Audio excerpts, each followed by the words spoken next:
Break के बाद आपका स्वागत है।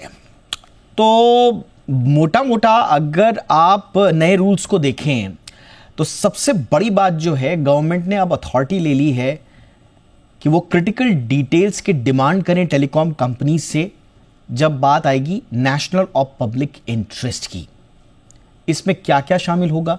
इसमें सारे मैसेज कंटेंट होंगे, रेलेवेंट इंफॉर्मेशन होगी, वो एक उसका प्रिस्क्राइब्ड फॉर्मेट होगा बाकायदा, जो कि साइबर सिक्योरिटी कंसर्न्स से जुड़ी हुई होंगी। तो आप एक तरह से सरकार ने डेटा शेयरिंग के लिए अब कह दिया कि टेलीकॉम कंपनीज को डेटा शेयर करना होगा, कौन सा मैसेज गया, क्या गया, ये सब आपको करना होगा। Number 1। Number 2, cyber security incidents अगर होता है तो टेलीकॉम कंपनीज की जिम्मेदारी है, अगर ये पोटेंशियल थ्रेट है गवर्नमेंट्स के लिए, पोटेंशियल थ्रेट है भारत की एकता, अखंडता, संप्रभुता के लिए, तो इसके लिए आपको 6 घंटे के अंदर रिपोर्ट करना होगा सरकार को और रिलेवेंट एजेंसीज को, ताकि एजेंसी स्विफ्टली एक्ट कर पाए। अब ये 2 ऐसे कंसर्न्स हैं जिसपे, जैसा वाकलू सर ने कहा कि अब टेलीकॉम कंपनीज एक तो ज्यादा जिम्मेदार हो जाएंगी, नंबर 1, लेकिन काम भी बढ़ जाएगा। अब ऑलरेडी टेलीकॉम सेक्टर एक ऐसा सेक्टर है जिसकी तस्वीर बड़ी स्याह है, और ऐसे में अगर ये काम और बढ़ गया उनका, तो क्या विराग जी स्थिति ऐसी है कि हमारी टेलीकॉम कंपनीज इतनी बड़ी जिम्मेदारी उठा पाए? होनी तो चाहिए, बहुत अच्छी बात है, लेकिन उनकी स्थिति ऐसी है या नहीं है? दीपक जी, आपने ब्रेक के पहले जो बातें 3 बोली थी, अभी जो बातें बोली, उसको मैं तीनों पॉइंट का सिलसिलेवार जवाब देता हूं। सबसे पहला पॉइंट अभी आप जो बोल रहे हैं और जो भाकरू साहब ने भी बोला था कि 3 बातें हैं इस पूरे टेलीकॉम कानून और नियमों में। पहली बात है राष्ट्रीय सुरक्षा की बात है, दूसरी बात है कि साइबर सुरक्षा की बात है, और तीसरी बात यह है कि जो साइबर अपराधों को रोकने की बात है।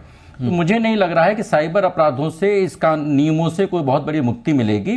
निश्चित तौर पर 2 बातें होंगी, राष्ट्रीय सुरक्षा से जुड़े विषयों पर सरकार के पास ज्यादा अथॉरिटी आएगी और इन कंपनियों की जवाबदेही बढ़ेगी, लेकिन वो सरकार के प्रति बढ़ेगी। और जो डेटा शेयरिंग की बात हो रही है, तो जब टेलीकॉम कंपनियां सरकार के साथ डेटा शेयर करेंगी, तो क्या वो डेटा वो निजी तौर पर दूसरी कंपनियों को बेच पाएंगी? क्या उसका कमर्शियल इस्तेमाल कर पाएंगी? इस बारे में भारत में अभी तक कोई कानून या नियम नहीं है, क्योंकि डेटा सुरक्षा कानून से जुड़े नियम अभी तक लागू नहीं हुए हैं। तो जो डेटा कंपनियां सरकार से शेयर करेंगी, उस डेटा का कमर्शियल इस्तेमाल नहीं होगा, ये पहली बात है। दूसरी बात, बार बार बात की जा रही है IMEI नंबर की। तो क्या होता है, सरकार जब नियम बनाती है तो पुराने शरीर में नया कपड़ा पहना देती है, ये बताए बगैर कि पहले भी था। ये नियम पहले भी थे और 26 सितंबर 2022 को ये नियम लागू किए गए थे। Prevention of tampering of the mobile device equipment identification number rules 2022, और उस समय भी ये कहा गया था कि इसका रजिस्ट्रेशन जरूरी है। इसलिए यह कहना कि नए नियमों में कोई नई बात की गई है, यह गलत है, क्योंकि पहले भी IMEI नंबर के बगैर कोई भी मोबाइल नहीं इस्तेमाल हो सकता था। यह भारत का नियम कानून था।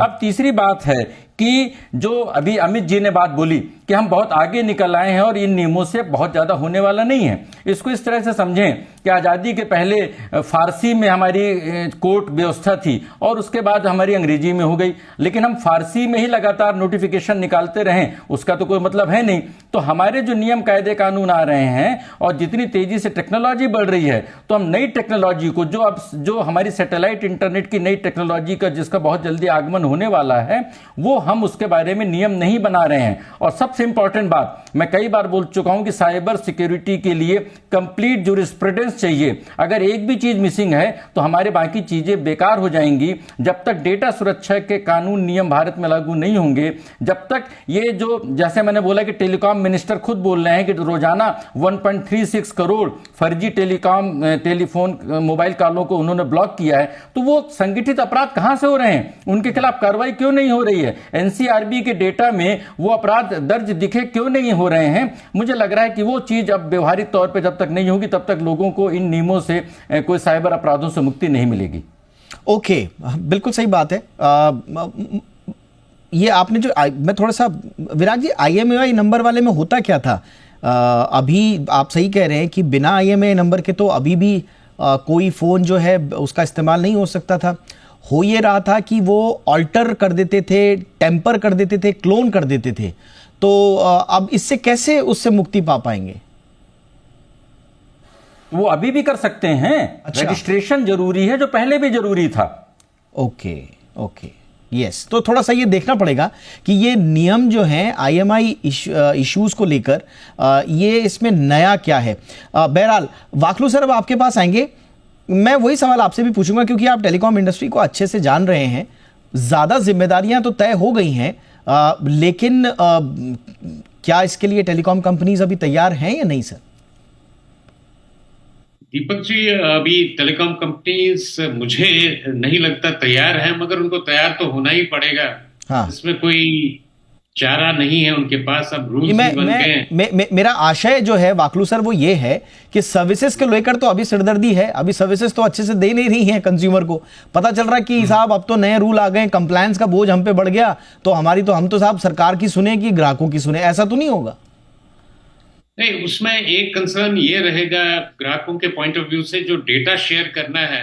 हाँ। तो काफी जो संस्थाएं हैं उनको इसके साथ समस्या होगी कि वो डेटा शेयर अगर किया और उसका मिसयूज हुआ तो ये एक बड़ा इश्यू बन जाता है सबके लिए।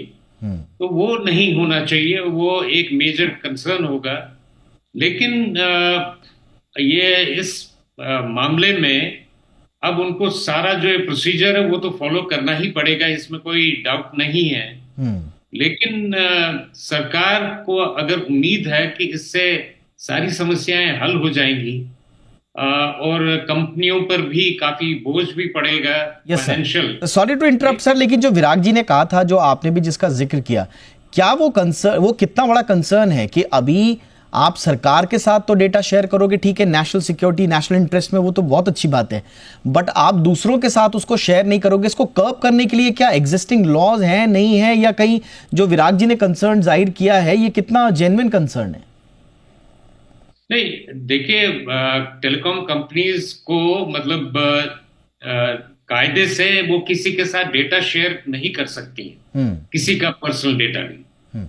लेकिन किसी दूसरे तरीके से लोग वो डेटा निकाल ही लेते हैं और शेयर करते हैं, उसको बेचते हैं। वो एक बड़ी समस्या तो अभी भी है।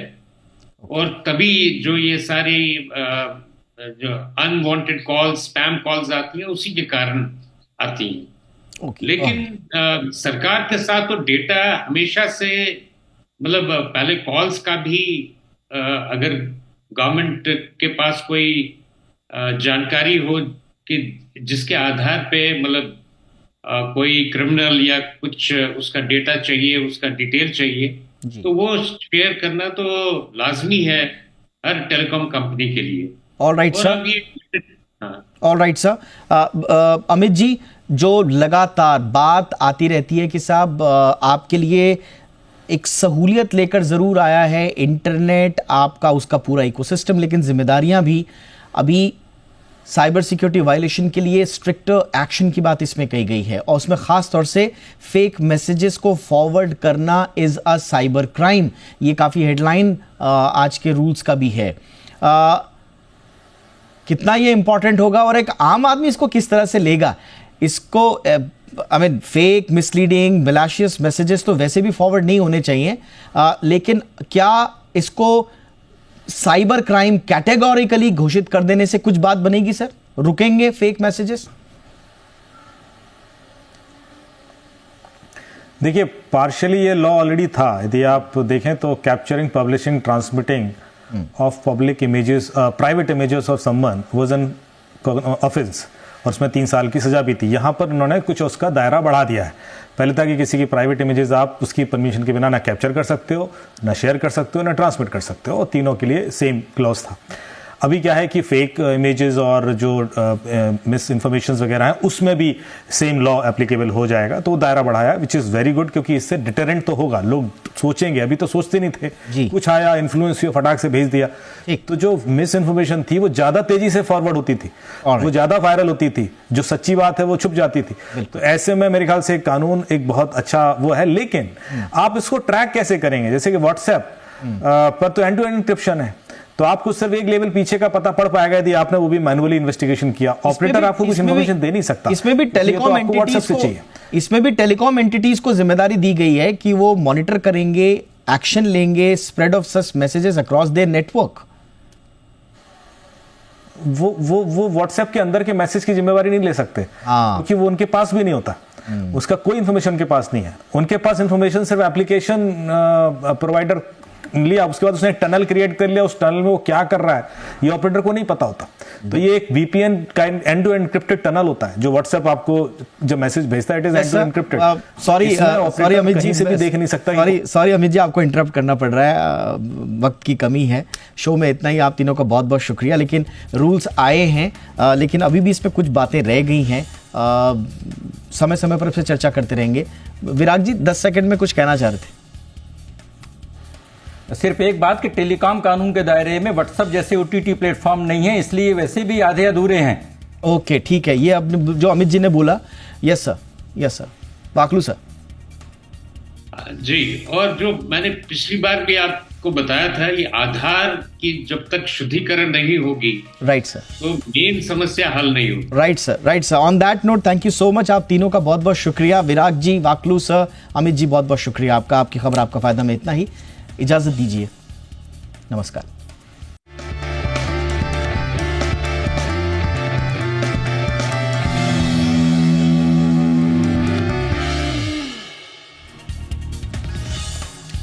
नमस्कार। क्या आप भी बिना सोचे समझे किसी मैसेज को दूसरों को फॉरवर्ड कर देते हैं? अगर हाँ तो सावधान हो जाइए, ये साइबर अपराध हो सकता है। और अब सरकार ने साइबर फ्रॉड और भ्रम फैलाने वालों पर शिकंजा कसने के लिए सख्त कदम उठा दिए हैं। यही नहीं, नए नियमों के तहत टेलीकॉम कंपनियों पर भी सख्ती बढ़ाई गई है। अब टेलीकॉम कंपनियों को चीफ टेलीकॉम सिक्योरिटी ऑफिसर नियुक्त करना होगा, डेटा साझा करना होगा जो सरकार को महत्वपूर्ण जानकारी देंगे। इतना ही नहीं, कई और सख्त कदम है, विस्तार से आज समझेंगे। मेरा नाम है दीपक डोभाल, आप देख रहे हैं आपकी खबर आपका फायदा। पहले रिपोर्ट देखिए, मामला समझिए, इसके बाद जो नए नियम बने हैं किस किस तरह के हैं और उनके इर्द गिर्द हम विस्तार से करेंगे चर्चा। पहले ये रिपोर्ट।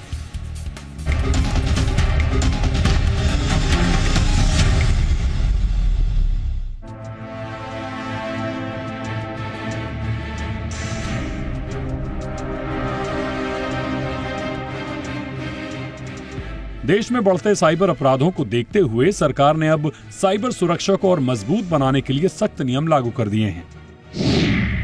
अब फेक मैसेज फॉरवर्डिंग पर भी सरकार ने कड़े कदम उठाने की तैयारी कर ली है, क्योंकि फेक न्यूज और फेक मैसेज न केवल गलत सूचनाएं फैलाते हैं बल्कि समाज में अफवाहें भी फैलाते हैं।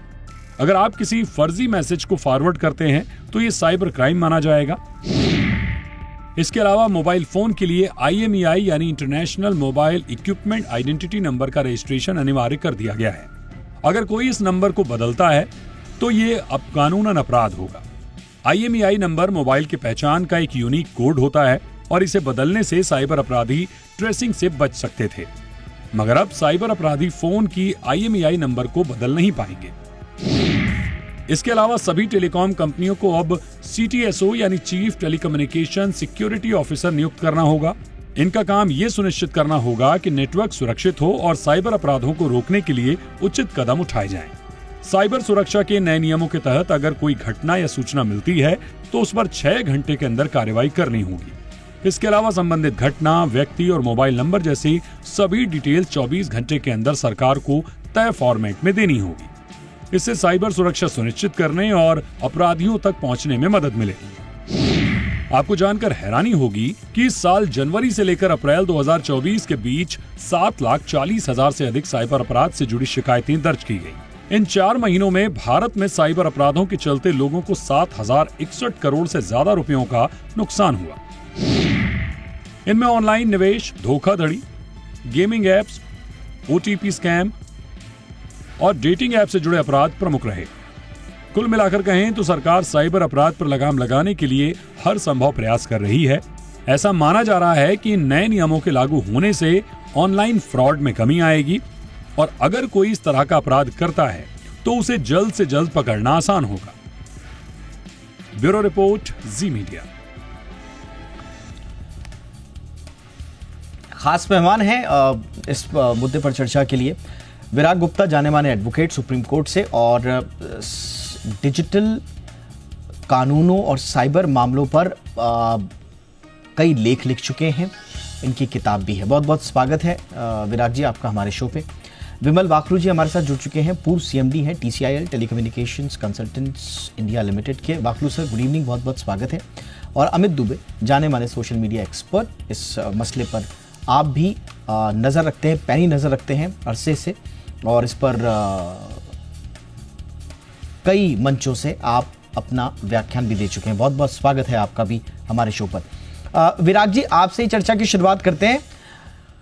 क्या क्या है इस नए टेलीकॉम साइबर सिक्योरिटी रूल्स में और क्या क्या बदल जाएगा? कुछ हाईलाइटेड अगर पॉइंट हो, और खास तौर से साइबर सिक्योरिटी और टेलीकॉम कंपनीज के रोल को लेकर जो आपने पूर्व में भी कई बार चिंताएं जाहिर की हैं, आपके अपने ऑब्जर्वेशंस, ओपिनियन भी हैं, क्या वो एड्रेस हो रहे हैं सर? नहीं, देखिए कुछ हद तक एड्रेस हो रहे हैं, क्योंकि जो पुराना टेलीग्राफ कानून था उसकी जगह पर जो नया कानून लाए, और उस कानून के अनुसार ये अब 1 साल बाद नियम लाए गए हैं। 2-3 बातें समझनी जरूरी है कि पुराने कानून की सभी धाराओं को अभी तक लागू नहीं किया गया है। तो जब कानून की धाराओं को लागू नहीं किया गया है तो फिर उससे जुड़े नियम कैसे लागू होंगे, ये पहली बात है। दूसरी बात ये है कि इसमें कई सारे प्रोसीजरल एस्पेक्ट्स हैं, बहुत सारी सेफगार्ड्स की भी बातें हैं नियमों में, लेकिन उन नियमों में, कानून में है, लेकिन उन नियमों में दंड की स्पेसिफिक व्यवस्था नहीं है कि अगर नियमों का पालन नहीं होगा तो दंड कैसे दिया जाएगा। ये दूसरी बात है। और तीसरी जो महत्वपूर्ण बात है कि टेलीकॉम सेक्टर एक नए किस्म के ट्रांजिशन से गुजर रहा है, स्पेशली जो सैटेलाइट इंटरनेट का जो दौर आएगा। तो सैटेलाइट इंटरनेट में जो सुरक्षा की जो दिक्कतें हैं, तो मुझे लग रहा है कि नियमों में उस एस्पेक्ट को कवर करने की कोशिश की गई है, जिससे कि विदेशी कंपनियां, जो मस्क की, अमेजन की जो कंपनियां हैं, जब भारत में अगर सैटेलाइट इंटरनेट, क्योंकि उसमें भी विवाद दूसरे हो रहे हैं कि उनको स्पेक्ट्रम प्रशासनिक तरीके से दिया जाए या नीलामी से दिया जाए, लेकिन सुरक्षा के पहलू भी हैं। तो इस लिहाज से इन नियमों में कोशिश की गई है, लेकिन मुझे ये समझ में नहीं आ रहा है कि जो टेलीकॉम से रिलेटेड जो फ्रॉड हैं, और फ्रॉड के मैं आपको 2 पहलू बता दूं, उस बड़ी तस्वीर से हम बहस करेंगे तो बेहतर रहेगा। कुछ महीने पहले टेलीकॉम मंत्री सिंधिया साहब ने कहा था कि भारत में रोजाना 1.35 करोड़ रोजाना अनचाहे कॉल्स को, फ्रॉडुलेंट कॉल्स को ब्लॉक किया जा रहा है। अब सवाल यह है कि ये जो ब्लॉक किया जा रहा है, इसका डिटेल कहां पर है, इसके बारे में आपराधिक कार्रवाई क्या है? आजकल में बड़े फुल पेज का विज्ञापन गूगल का आ रहा है, और वो है डीजी कवच का, और उसमें बोला जा रहा है कि भारत के विज्ञापन में कहा जा रहा है कि 10 करोड़ फिशिंग अटेम्प्ट्स को रोजाना ब्लॉक किया जा रहा है, और 15 अरब रोजाना जो फिशिंग और स्पैम के मैसेजेस हैं उनको ब्लॉक किया जा रहा है। प्रश्न इस बात का है कि ये सारे जो अपराध हैं, ये काम प्रशासनिक कार्रवाई में क्यों नहीं झलकते हैं, ये एनसीआरबी के डाटा में क्यों नहीं झलकते हैं? इसका मतलब जो बड़े पैमाने पर टेलीकॉम सेक्टर में अनियमितताएं हो रही हैं लैप्सेस की वजह से, टेलीकॉम कंपनियों की वजह से, तो उसका हिसाब किताब हमारे जो ट्राई है या सरकार है वो उस पर उचित दंड नहीं ले रही है। और इन नियमों में दंड की व्यवस्था क्या है? आप टेलीकम्युनिकेशन सिक्योरिटी ऑफिसर, विराट जी, आपकी पुरानी डिमांड भी रही है कि साहब एक टेलीकम्युनिकेशन सिक्योरिटी ऑफिसर होना चाहिए, अगर विदेशी कंपनी है तो भारत में हो, और भारतीय कंपनियों के लिए तो स्वाभाविक है होगा ही। ये टेलीकॉम एंटिटीज के लिए ये जो अपॉइंटमेंट अपरिहार्य किया गया है, इससे कुछ बदलेगा? नहीं, देखिए इसमें 2 पहलू हैं। इसमें एक है आईटी इंटरमीडिएट रूल्स थे 2011 के, जिनको बाद में बदल के 2021 किया गया। उसके तहत लोगों की शिकायतों के निराकरण के लिए शिकायत अधिकारी का प्रावधान था, और वो शिकायत अधिकारी भारत में हो और उसके सारे विवरण हो, ये बात इसमें नहीं है। दूसरी एक बात है कि सरकार किन लोगों से इंटरेक्ट करेगी, उसके लिए आईटी रूल्स में डिजिग्नेटेड ऑफिसर्स का प्रावधान है। तो उन डिजिग्नेटेड ऑफिसर्स की तर्ज पर यहां पर जो टेलीकॉम के लिए जो सिक्योरिटी ऑफिसर्स के नोटिफाई करने का प्रावधान किया गया है, तो वो उस लिहाज से ठीक है, लेकिन वो जो जनता से इंटरेक्शन वाले अधिकारी का प्रावधान है वो अभी इसमें मिसिंग दिख रहा है। ओके, मैं अब वाकलू सर के पास आना चाहूंगा।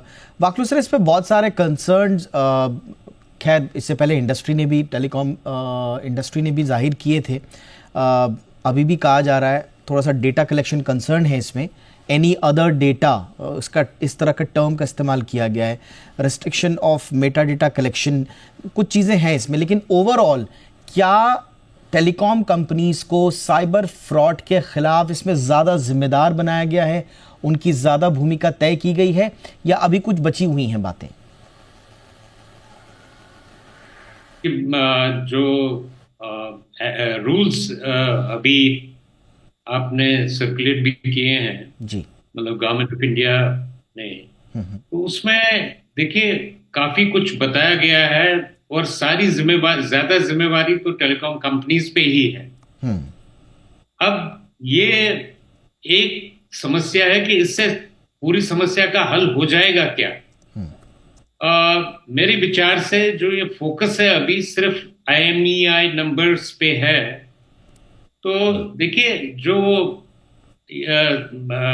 मैंने पहले भी आपके प्रोग्राम में कई बार बताया कि जो ये साइबर फ्रॉड्स करने वाले या जो देश के दुश्मन हैं उनके पास रिसोर्सेज की कमी नहीं है और वो एक फोन को फेंक के दूसरा फोन का प्रयोग कर सकते हैं। IMEI नंबर से फोन आप दोबारा उसी फोन का प्रयोग नहीं कर सकते। तो छोटे मोटे अपराधी जो हैं उनके लिए थोड़ा अंकुश होगा, लेकिन जो बड़े अपराधी हैं जो देश के विरुद्ध काम करते हैं और कईयों को फेक आधार नंबर लेके यहाँ पे उनको टेलीकॉम सर्विसेज मिल रही हैं और ऑर्गेनाइज तरीके से वो क्राइम हो रहा है, उस पे मुझे नहीं लगता कि इन रूल्स से कोई अंकुश लग पाएगा। तो ये एक बड़ा है, लेकिन टेलीकॉम कंपनीज पे बहुत बड़ी जिम्मेदारी है और काफी काम उनको करना पड़ेगा, उनके रिसोर्सेज काफी इस्तेमाल होंगे, लेकिन जो नतीजा है मुझे नहीं लगता कि वैसा होगा जैसा सोच के इन रूल्स को बनाया।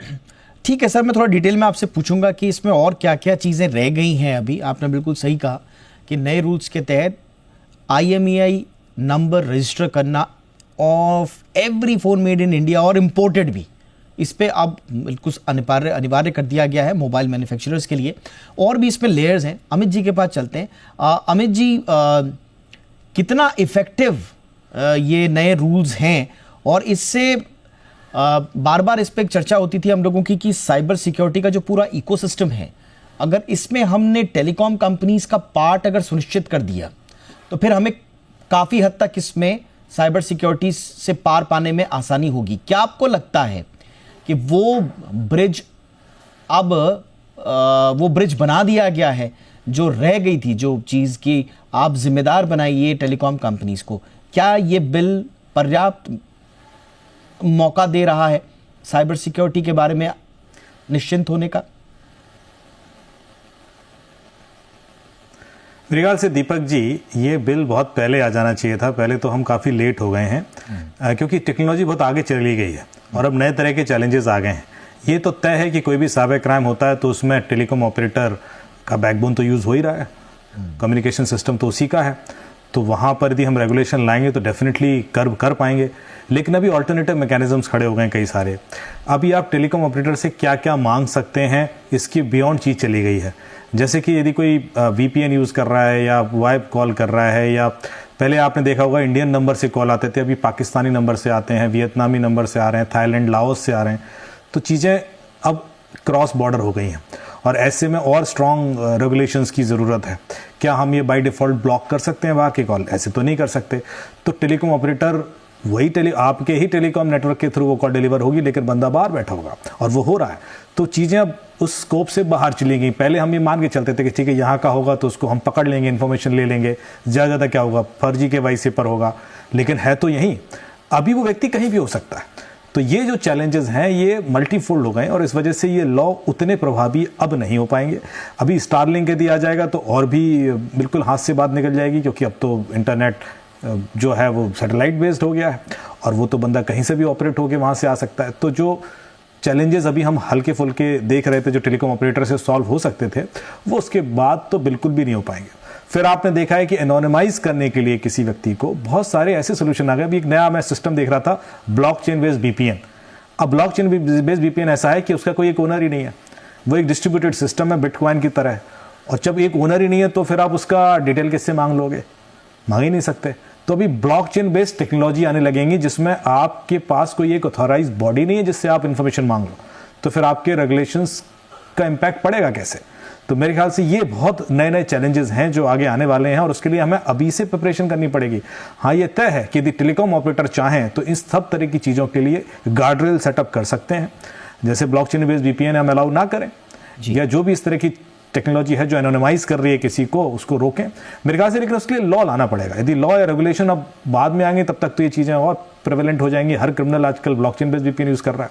आप देखिए थ्रेटनिंग कॉल आ रहे हैं, थ्रेटनिंग SMS वो व्हाट्सएप मैसेज आ जाते हैं, उसके बाद पुलिस परेशान है, पुलिस नहीं वर्कआउट कर पा रही है। मैं आपको 98% 95% केसेस बता रहा हूँ जो ऑलमोस्ट हाथ से बाहर निकल जाते हैं जी। तो ये जो सिचुएशन है ये बहुत क्रिटिकल है और ये लॉ उसमें मेरे ख्याल से 2-3% ही अभी कंट्रीब्यूट कर पाएंगे उसको कम करने में, क्योंकि ये बहुत पहले आ जाना चाहिए था मेरे ख्याल से। अभी चीज़ थोड़ा सा बाहर है। बिल्कुल। तो टेलीकॉम साइबर सिक्योरिटी जो रूल्स हैं जिनको नोटिफाई किया गया है, अब उसमें अगर आप देखेंगे तो कुल मिला के साइबर फ्रॉड पर लगाम लगाने की बात तो की गई है। एक इम्पॉर्टेंट चीज़ जो फेक मैसेजेस को लेकर की गई है कि आप फॉरवर्ड भी करेंगे फेक मैसेजेस तो वो भी साइबर अपराध की श्रेणी में आएगा। ये कितना हद तक, क्योंकि उसका इस पर ज़्यादा लोगों का ध्यान है,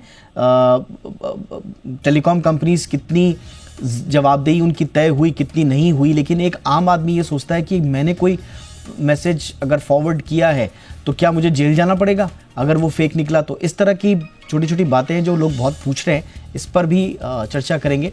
साथ ही साथ 6 आवर रिपोर्टिंग रिक्वायरमेंट जो हेडलाइंस भी बनी है कि 6 घंटे के अंदर आपको रिपोर्ट करना पड़ेगा, इसमें कुछ जो आर्ग्यूमेंट्स है वो ये कह रहे हैं कि साहब ग्लोबल प्रैक्टिस 6 घंटे की ये कम है। तो ये रिक्वायरमेंट कितनी फिजिबल है, कितनी प्रैक्टिकल है, इस पर भी बातचीत करेंगे। IMEI रजिस्ट्रेशन का हमने आपको बता ही दिया है। छोटे से ब्रेक के बाद इस नए रूल्स की और तह तक जाने की कोशिश करेंगे अपने मेहमानों के साथ। देखते रहिए आपकी खबर आपका फायदा।